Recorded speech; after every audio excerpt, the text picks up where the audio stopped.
Hi everyone, Anthony Morganti here. You probably already know that recently Skylum Software released what they're calling their big fall update to Luminar Neo. You also probably already know that I haven't done any videos on it at all. If you go to YouTube and you query what's new in Luminar Neo, you'll see that a lot of people have been doing videos and have done videos talking about what's new in Luminar Neo and what their favorite new features are.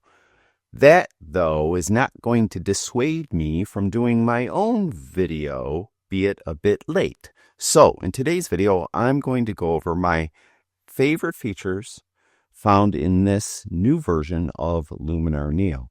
Before I do, though, I want to mention something very, very quickly.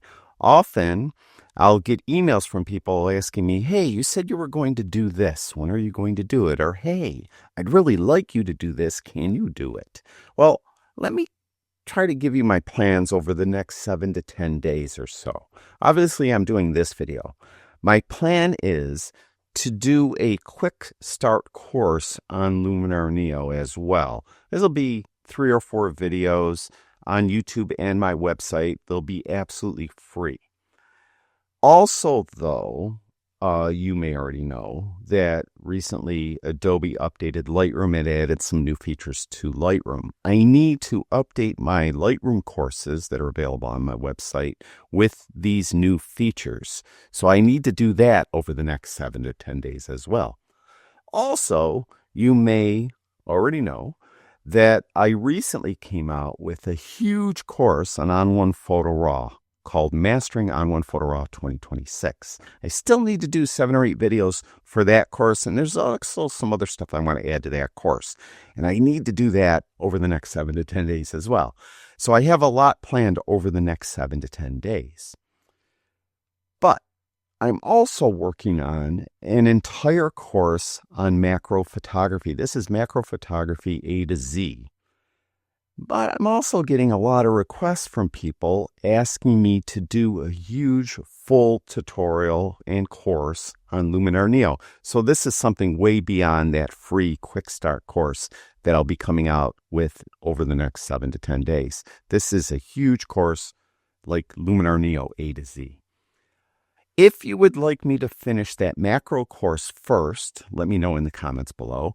If, on the other hand, you'd prefer to see the Luminar Neo course come to life first, let me know in the comments below. So, again, over the next 7 days, I will be coming out with a quick start course on Luminar Neo. It's going to be absolutely free, and that will be over the next 7 to 10 days. You'll see that. I'll have those updates to Lightroom, the updates to the On1 Photo Raw course. What I'm asking, though, again, specifically, should I finish the macro course? I still have quite a bit of work to do on that. Or should I instead hold off on that macro course and do an entire course on Luminar Neo? Again, let me know in the comments. All right, with that out of the way, let's talk about some of my favorite features found in this version of Luminar Neo. The first one I really love, it's photo restoration. I mean, this is an awesome feature. You can see I have a number of old photos here. This one actually is an Adobe stock image, but this is kind of a typical old photo you would have. You'd scan it, so you can see it's a scan, and you can see the photo is physically damaged, and also it's the sepia tone and everything else. I want to restore this. In the past, you'd have to go in Photoshop, and it would probably take you a long time to restore this image. Now, you really don't even have to click anything. You just have to drag the image. Basically, over here to restoration, it's at the bottom. You're in the catalog panel. It's at the bottom under enhancement tools. Roll this open. You can see it's telling you to drag a photo there. So then when you're in the catalog panel, just drag the image right there. And then you have options. You could just repair the scratches. So it's not going to colorize it. It's just going to repair the scratch. But it's not just scratches though. I mean, if you have like, a chunk of it missing, or if you have really a lot of physical damage to the image, water damage, stuff like that, it's going to repair all of that. So even though it says scratches, it's a lot more than scratches. Or you could just colorize it. Or you could do a full restoration, which means it will repair all the physical damage and it will colorize it. Let's do that and click Restore. Now, of course, this takes some time, and it's going to depend on your computer. Some computers are going to do it a lot faster than others. I found that it averages 30 seconds to a minute to do. And don't worry, it's not going to do anything to the original scan. So it's not going to touch this image at all. What it will do is it will create a new restored image, and it will put it in its own folder, which I'll show you in a moment. I do want to mention, too, very quickly, that currently Luminar Neo has a Black Friday sale going on already. I also have a discount code where you could save even more money off that Black Friday sale. I'll have all that listed in the description below this video. So it's done. Perfect timing. You can see it put it in its own folder. It's called Restoration.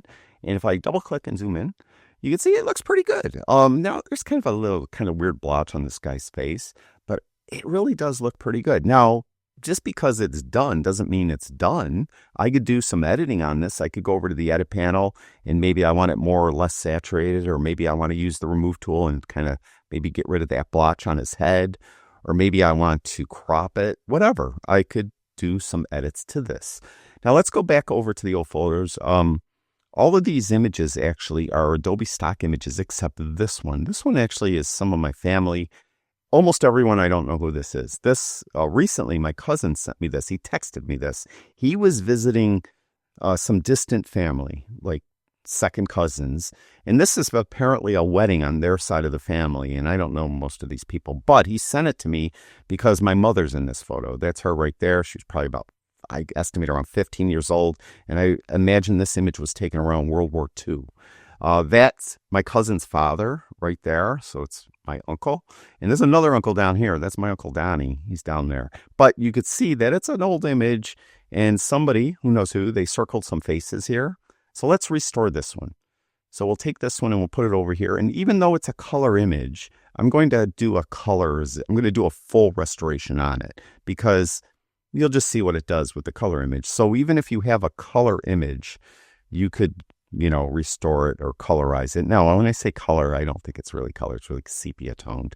But we're going to do a full restoration. We're going to colorize it. We're going to fix those scratches, including the circles around the people's faces. There are 4 circles there, 3 in white and 1 in like yellow. So we'll see what that does. And again, it doesn't touch the original image, and it's going to put us in this restoration folder when it's done. So we'll see. And again, it takes 30 seconds to a minute. I may have to pause the video, maybe. Oh no, we're good. And here it is. And there is our restored image. And overall, it looks pretty good. There's kind of a blotch on this young person's eye right here, and maybe a blotch on her forehead. But again, you could just go to the edit panel. You could go and get the erase tool, and you could just get the appropriately sized brush, hit the left bracket key, and maybe try to get rid of these blotches like that. And it made it worse. But you could just try to work on it, So let's see. Let's clear that. You'd have to go probably in little pieces like that. Yeah, you'd have to work on it, but it would take some work, but it's still a lot faster than if I tried to do this in Photoshop, took it over in Photoshop and tried to restore the original image in Photoshop. Like, to remove these circles alone would be very difficult to do. This kind of like, almost like a light leak over here, but it's just part of the image that is faded. Probably was in a box of images, and this one was out hitting, the light was hitting it, and the rest of it was covered up over years and years. So anyway, it's a great new feature. I really like it, and it's one of my favorite new features found in this version of Photoshop. The next new feature I want to talk about is it's a light depth tool. It's called Light Depth. It's replacing a tool called Relight AI. And don't worry, if you have images that were edited with Relight AI, that edit that you did with Relight AI will still be there, and you'll actually could go in and re-edit it. It's just not available to edit a new image. For example, I have this image here. This is an unedited raw file. So let's go over to the edit panel. Let's just do a very, very quick edit on it. So quick, it's going to be one slider. We'll go to Enhance AI, and I'll take the accent slider to the right. All right, so there we have an edit. Now, I mentioned that this is a new tool. It's called Light Depth. It's in the creative section right at the top. And as a matter of fact, I believe Relight AI was here as well. You can see it's not there anymore. But let's go to Light Depth. And when I open it up, you can see that it has this kind of box area here, and then it has this slider. And when you first open it, it won't do anything. To apply it, you need to move the amount slider up. And let's move it somewhere around 50. Now you can see there's a big difference already. If I show you a before and an after, you'd see what it did. It kind of relit the scene.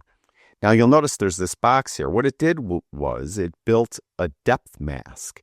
Wherever white is getting the effect, and wherever white isn't getting the effect. And you could adjust this. For example, I could move this entire thing up, put it on the trees in the midground, or maybe I could move it down, put it in the very, very foreground, or maybe leave it right where it is, but maybe I want it a little bit like deeper, going back further. Well, when you hover over this, you'll see you have a handle here. You also have one at the bottom, but it's being obscured because of where I put it.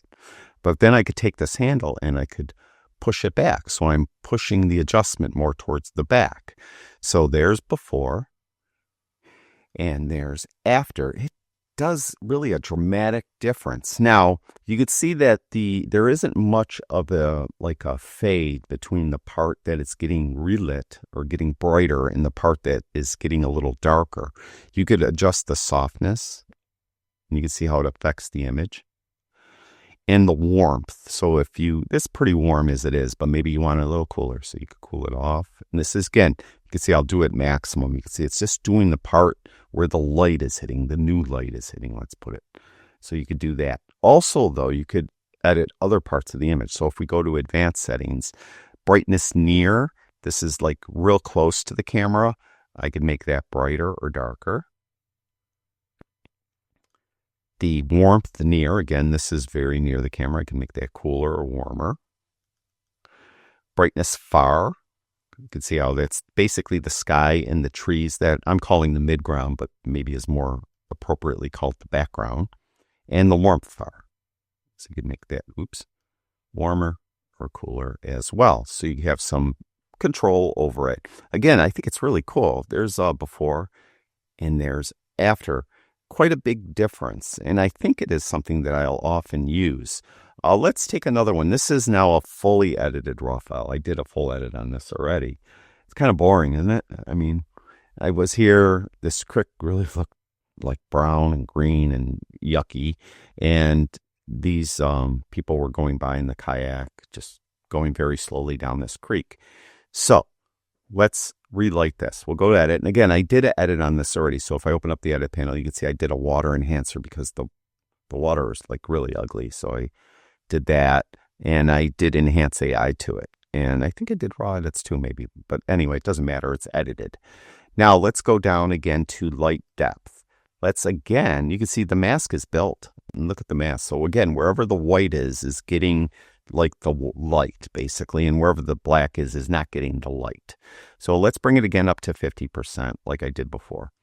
Now, again, you could see that what it did, there's a before and there's an after. So you could see that the trees in the midground here are getting bright, and this part here is getting bright, but I'd actually prefer it to be more over the kayakers. So I would take this, and you can see we have both handles, but I'm going to take the middle part and just pull it down so it's more on the kayakers. I could adjust the amount more or less, by the way, too. So I can make it more of an intense light, or maybe less or more subtle light. So we'll leave it maybe right about there. I could affect the softness, the warmth. I think everything's fine, really. But the background looks kind of boring to me. Let's make the background, or the furthest part away from the camera, brighter. So I'm going to go to brightness far and move that to the right. And you can see how it's just affecting this area, like from here out. So we'll make it brighter. And maybe make it a touch warmer as well. So let me give you a before after the relight, or the light depth, I should call it. There's before. Remember, we had this kind of boring image. And there's after. Just adds a little bit of pizzazz to the scene, in my opinion. I think that looks pretty good. So that's light depth. Again, that's a replacement for Relight AI in this new version of Luminar Neo. I want to do this one real quick too, because this one I always liked this scene, but the picture was just so like boring. So I want to try light depth for it. And if I bring this up to 50, you can see what it's doing. It looks horrible to me, right? But I think the real strength of this tool is that you have like total control over where it like falls in the image and what it looks like, whether or not it's warm or cold, and how it blends. If it's a very subtle kind of like fall off, or if it's something more abrupt. In this case here, I just don't like it at all, actually. So there's before and there's after. But if I take this and I push it more towards the background, like that, now I think it's starting to look better. So like that, and maybe take it down a little bit. And I think it's pretty warm as it is. So there's before and there's after. There's before and there's after. Now, there is some like kind of haloing in here. Maybe I could help that with softness, which you can. So there's before and there's after. And maybe make it a bit cooler. Then if I want to do anything with the brightness near, maybe I could brighten up this foreground a little bit as well, or maybe darken it down, whatever. But now there's a lot of control here. So when it first went on this image, it was horrible looking to me, but now it looks a lot better. So there's before and there's after. Of course, you could just play with it and get it to be the way you want it to be overall. Scrunch that in a little bit. So that's light depth. I think it's something that I'll probably use. Again, it doesn't work on every single image. Like, some images just are bad images, so it's not going to work well. But on some images, it just gives it that little extra punch that you hope to have. The final new feature that I want to talk about that I think I really like, I really haven't used it yet or like shown anyone my work. It's a way for you to share your work is what I'm trying to say.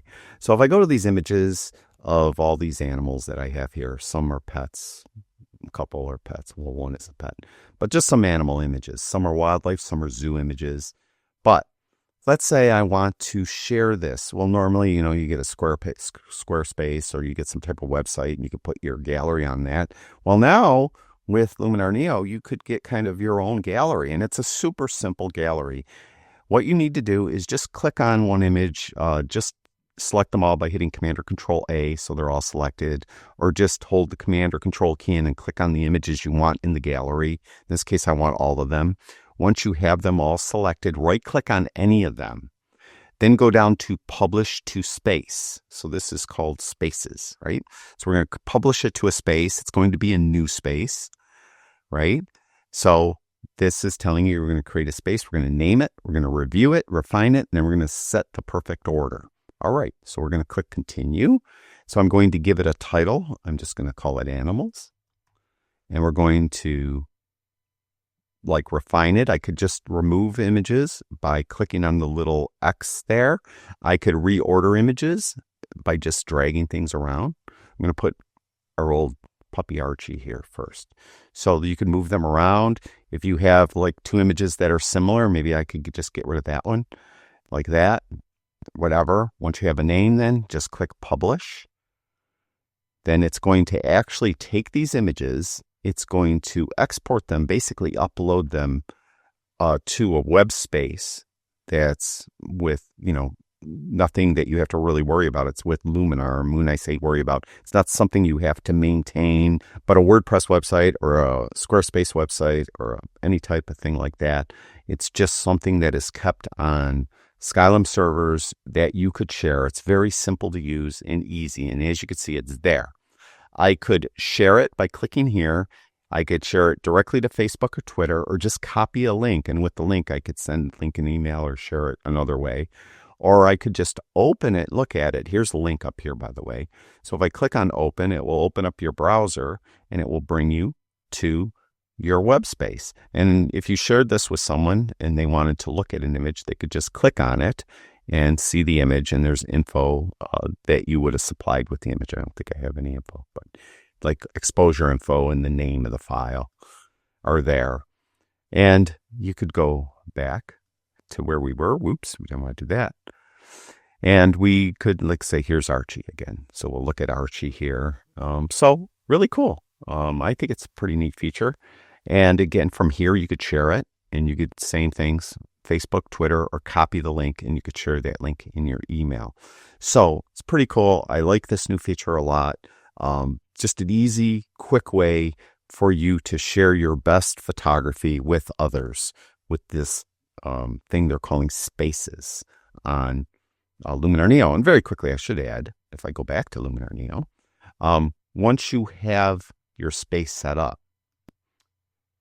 if you want to kind of re-edit something in your space, if you right-click on any image, you could go back to Publish to Space, and you could add a photo to animals or go create a new space altogether. So, for example, let's pretend that this image wasn't on this space already. I could right-click on it, then go to Publish to Space, and then just go down to Animals, and it will send this image to that space and be added to it. So it's adding one photo to Animals. And if I had more than one space, all those spaces would be listed here. And you could see, you could just do that, or you could create an entirely new space. So that's Spaces in Luminar Neo. Those are my 3 favorite new features found in this version of Luminar Neo. Now, again, very quickly, in the description below this video, I'll have a link to their website. They have the huge sale going on. They have a discount code as well. I'll have that listed there. Of course, I do make a commission if you use my discount code or click on that link and buy anything from them or most anything from them. I'll make a commission. Also, I do want to remind you, let me know in the comments whether you'd want me to finish that macro course, which I still have a lot of work to do on, but probably finish that in a few weeks, or create a really in-depth course on Luminar Neo. Let me know in the comments. Thank you, everyone who watches my videos. I really do appreciate it. Talk to you guys soon.